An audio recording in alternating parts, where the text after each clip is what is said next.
So to sum up the basics of psychosis using Jung's model, what is happening during psychosis?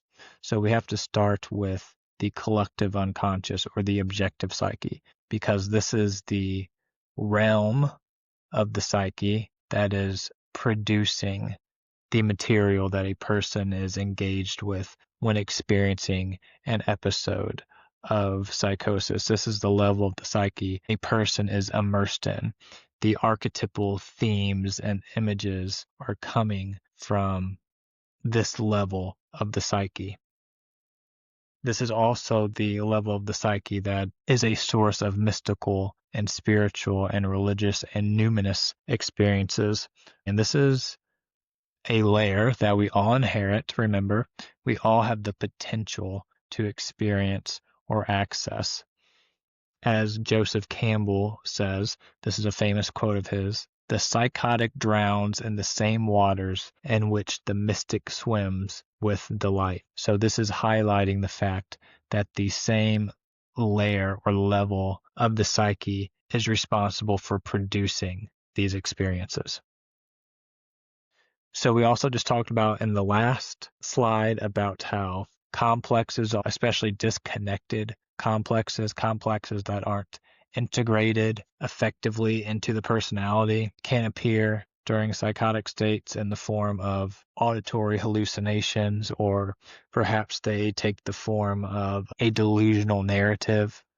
So a person can be seized in psychosis by these things, by these autonomous forces. So what's the difference between someone who experiences a psychotic episode and someone who doesn't, who experiences a mystical or spiritual experience, or somewhere in between?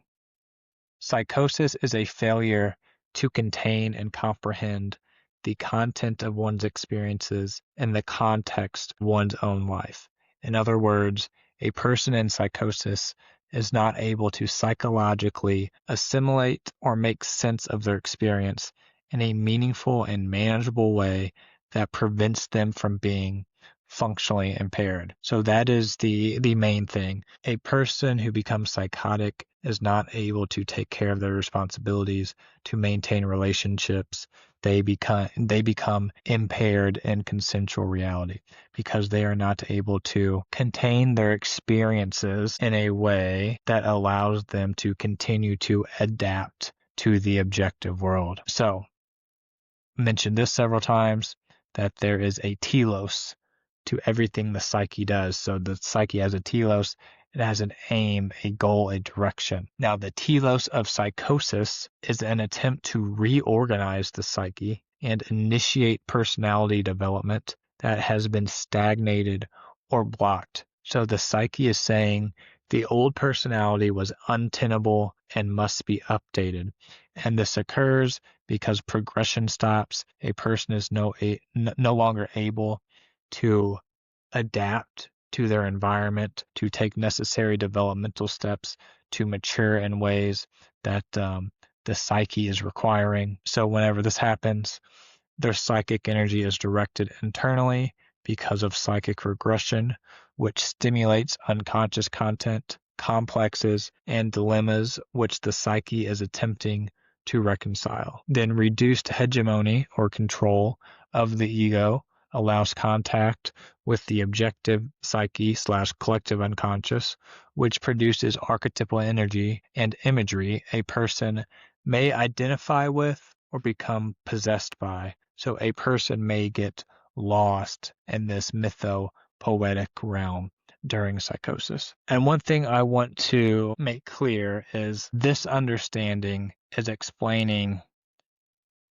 a typical development of schizophrenia, how psychosis develops in schizophrenia. Now, psychosis can be experienced in more acute or immediate ways as well, such as substance use or having some sort of really significant trauma that the psyche just cannot comprehend in the moment. So this may initiate psychosis.